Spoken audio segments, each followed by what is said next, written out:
We gotta stop this, man. I'm sick of it. When you see something you used to love get run into the ground, it's a nasty feeling, man. It makes me queasy inside. Look how they massacred my boy, the beat switch. I think in recent years, the beat switch, something that used to be a surprising, exciting moment in music, has almost become anticipated, expected at this point. It's like the Simpsons say the line meme. Like, you just know it's gonna happen. You see certain artists on the track list, you're like, yeah, beat switch, incoming.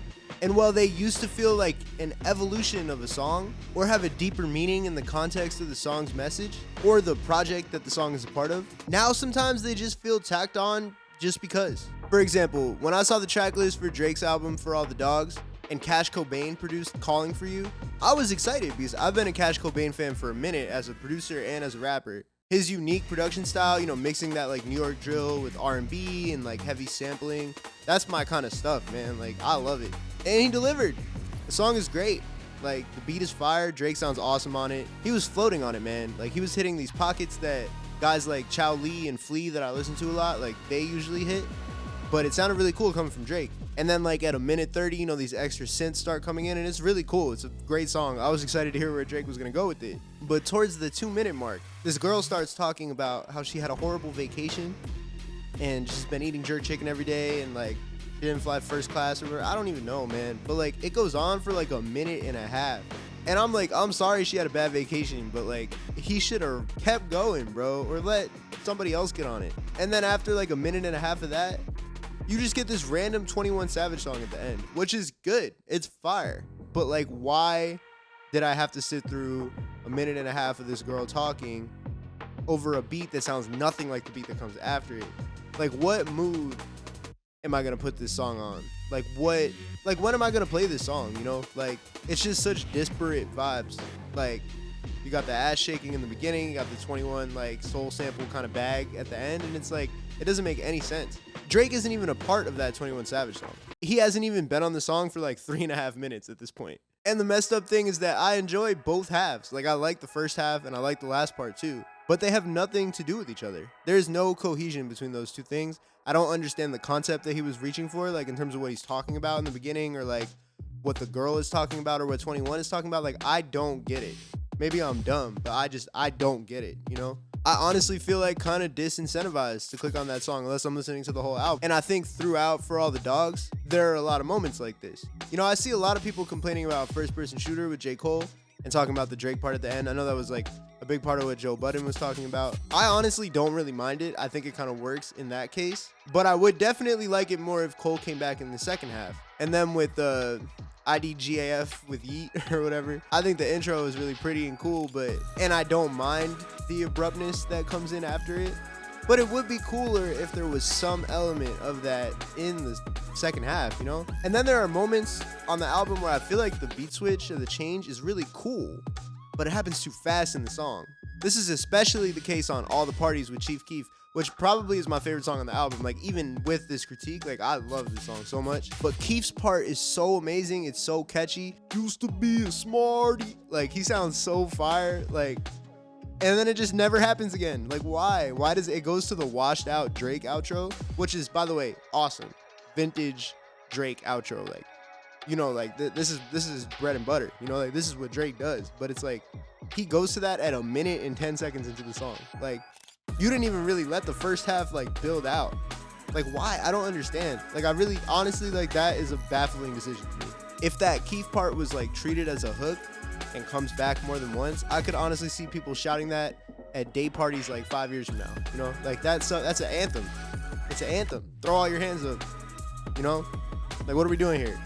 I want to be very clear, this is not a Drake-specific criticism. Like, I love Drake's music a lot. And I actually think he's a great artist to show why beat switches can be really cool. I feel like a lot of his older songs, and even some of the newer ones too, don't get it twisted, but like, a lot of them used to evolve, you know? I think Nothing Was the Same is the perfect example of this. There's like 10 songs on that album that I can pick that are great examples, but Tuscan Leather, Furthest Thing, Connect, and Come Through, all of those songs like evolve. Like, when the beat changes, there are elements of what was before that help transition it in a really cool way. And even in some of those songs, you might, if you started, you know, at the 10-second mark and you jump to the 3-minute mark, you might be like, how do we get here?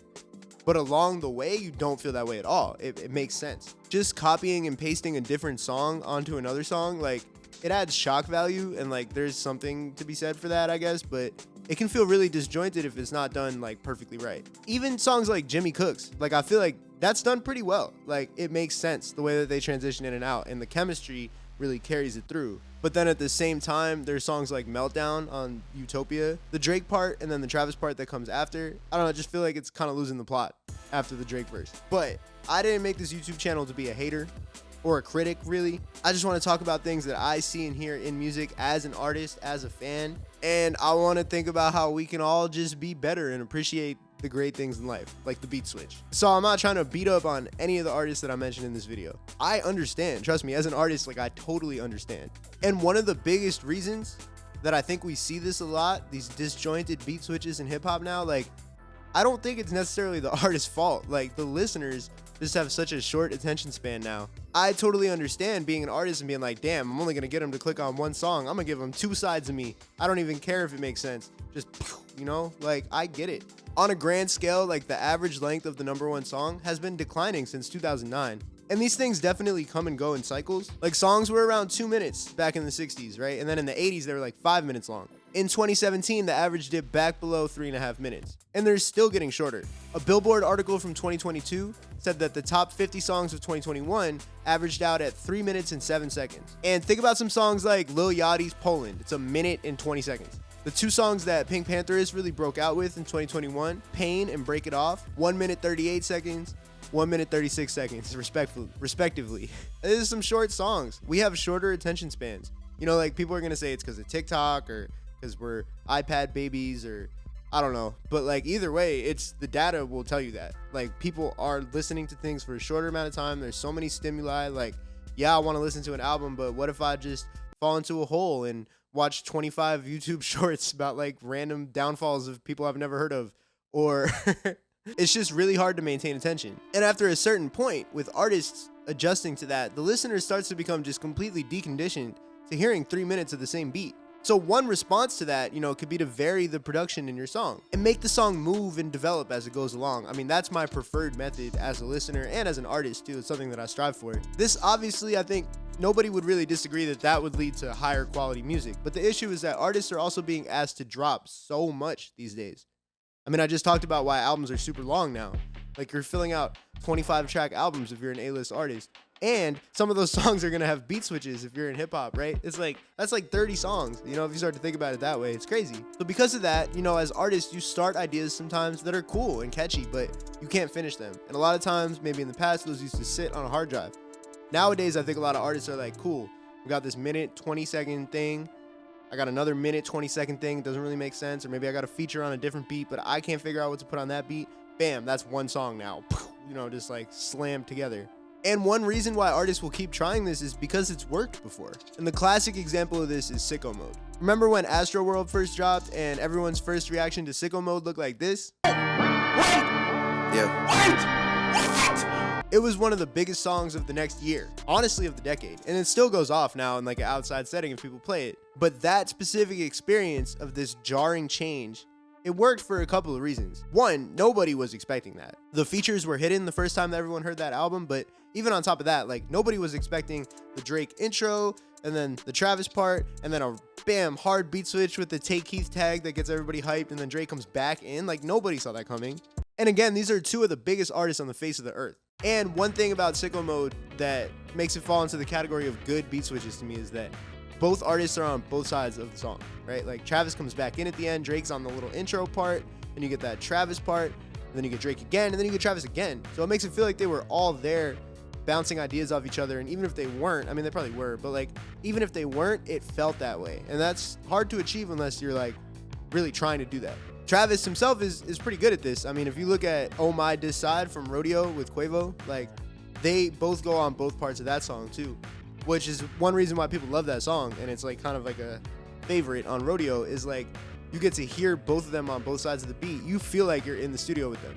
But honestly, in 2023, almost 2024 at this point, like the surprise aspect is completely gone, at least for me. I think I'd be more surprised if I like didn't hear a beat switch on an A-list rap album in 2023. And honestly, like, some of my favorite projects ever have these like very, obvious beat switches in them. It's not even just a rap thing. Frank Ocean did it on Channel Orange with Pyramids, and then he did it on Blonde with Nights. And the Nights one especially, like, it was specifically at the halfway mark of the album, and it kind of was this big moment, this pew, right? And like, even though that's a pretty jarring transition, like the way it hits is just like, I mean, you've heard that song already. I don't have to tell you about it, right? All of this, it made me curious about the history of the beat switch. And this article I found by District Magazine, which is an Irish magazine, is awesome. It does a really good job of like chronologically going through like the way that the beat switch has evolved in hip hop and music in general, and how it kind of came out of like hip hop's origin as this like party music where DJs were constantly scratching different songs into each other and different beats into each other. And so it goes all the way back to like Kool Herc. This is not some streaming gimmick, it's really something that's been in the culture of hip hop for a long time. In many ways in the old hip hop party scene, right, like it was a necessity. You needed to keep the transitions really smooth when you were DJing at a party. And then you can fast forward to like 1990, and then Ice Cube has a song called Jackin' for Beats, where he's like jumping through a bunch of different beats, and it's like a meta concept where he's like taking other people's beats and rapping on them. There's something like 26 like samples on the song, which is why apparently he could never fully clear it. Makes sense. I mean, as an artist, I can tell you clearing one sample can be a headache. Like clearing 26, I think they probably would just like forget about it, But you can trace that, into mixtape culture with Lil Wayne, like No Ceilings, and all the Southern rappers who have amazing mixtapes. And it's kind of a tangent. I just get really excited talking about hip hop, so I'm gonna try to keep this to the beat switch, right? Like throughout the 90s, the beat switch remained a thing. Jay-Z had a pretty dramatic beat switch on the intro to In My Lifetime Volume 1, when the beat switch comes in right when he's like, motherfuckers can't rhyme no more, about crime no more, which of course got sampled by Pusha T on Numbers on the Boards. This is another sidebar, but one of my favorite things about listening to 90s rap as someone who was born and kind of came of age after it is that a lot of the stuff that I would listen to, I never realized was a callback or a sample or a reference to a big 90s song until I go back and I hear it and I'm reminded of it again. So like on that Jay-Z song, Hov says, nice watch, which I never realized the J. Cole song, Mr. Nice Watch, was a reference to that and even has Hov on it. Like, I don't know, man. I probably just exposed myself, but I don't care. It's content, right? After the 90s, I think you can really start to see the beat switch flourish outside of hip hop in like pop and R&B. Some of my favorite projects from earlier in the millennium, like Justin Timberlake's Future Sex Love Sounds and The Weeknd's House of Balloons, and probably all of Trilogy, honestly, are great examples of how a beat switch can really elevate a song. And these projects especially have beat switches that aren't just like these jarring switches. They kind of develop as the song goes on, or they retain elements of what came before it, so it feels like this cohesive thing. And in the case of Future Sex Love Sounds, a lot of the songs even seamlessly like transition into each other. And it really feels like a journey in that case. I think What Goes Around Comes Around is a great example. Like, it's again, like you start at the beginning of that song, you skip to the end of that song, you're like, how the hell did I get here? But if you listen to the whole thing, it never feels jarring at any moment. Like it builds out of that one thing, it's got the string section, and then there's like the thing, right? And then that kind of leads into the synths that come in. Oh, that shit is crazy, man. I mean, and then on House of Balloons, I mean, the title track of that project, like obviously very dramatic beat switch. My personal favorite is the party and the after party. Even in the song's title, you can understand how the beat switch kind of shows you what the song is about, right? Like the first half is the party, and the second half, when the slower guitars come in and Abel's like singing his ass off, that's the after party. You're at the after party now. You're not at the party anymore. And at the end of the day, right, it's just a feel thing. If you were building a chair and using Scotch tape instead of screws or like Gorilla Glue, or honestly, I've never really built a chair outside of like IKEA, so I couldn't tell you like what you're supposed to actually use. But my point is, if you built a really shitty chair and you sit in it, it's gonna fall down, right? You're gonna be on the ground. But if you build a good one with a foundation, you're gonna kick back and relax, And like that's what building a song is like. Like you just haphazardly slap two songs together and call it a song when there's really no cohesion or no, like, unless you're going for the element of surprise and you really nail that, it's gonna be kind of weird. I think there is still some great examples of good beat switches in modern hip hop. I really like the one on Lil Baby's It's Only Me album, the one with Nardo Wick. I think it's called Pop Out. The way that Nardo comes in is really sick and it fits his voice really well. And then Lil Baby comes back in on that beat switch. That I think really makes a big difference to me. And for an R&B song, Price of Fame by Brent Faiyaz on Wasteland, great example. It starts slowed, which like if you have a song end with like the chopped and screwed outro, it can be like a little bit played out, honestly. But when you start with that and then you speed it up, it's kind of cool. Like it's almost like like it reversed the way you would think that song would go. And then he hangs on that line like, it isn't everything. I mean, I can't sing like him, but it hangs on that line, right? The it isn't everything line, which is like, I think what he's saying, like, that's the price of fame, you know, like fame isn't everything. And then that's the moment that it transitions into the prettier second half of the song. That's really cool to me. And that again is like, it's like form meets function, right? Like, what are you trying to say with the song? Can you make the beat switch deliver that message like, well, you deliver it? Because that's good music right there. And then, you know, like, you can get by on sheer chemistry. And I think the perfect example of that is the Baby Keem beat switches on his album, especially the songs with Kendrick, Range Brothers, and Family Ties. They have this like slapstick comedy duo chemistry that allows them to just jump back in on these like sharp changes and make weird voices and amazing, brother, you know, like that kind of stuff. Like it fits because of their chemistry. And so the beat can change because their voices change a lot, and they use this like weird inflections. And I think if most other rappers tried to do what they did on that song, like it's not gonna feel the same. And so again, right, it comes down to their chemistry. But in conversations I've been having with people, I've been hearing that a lot of people have that same kind of like fatigue to the wonky, like uncohesive beat switch. It feels like either lazy song crafting or just too abrupt, or just like really just trying a little too hard to create that moment. You know, Sicko Mode was 5 years ago. We got to find that next thing. And I don't want something that really is one of the coolest tropes in music and hip hop, right, to just get watered down and lose that like original feeling about it. So hopefully in appreciating these good beat switches, we can start hearing more of them in the future and appreciate those for what they are. If I missed any good beat switches or any really bad ones, like leave them in the comments. Again, like and subscribe. Appreciate you. It's HADJI. Peace.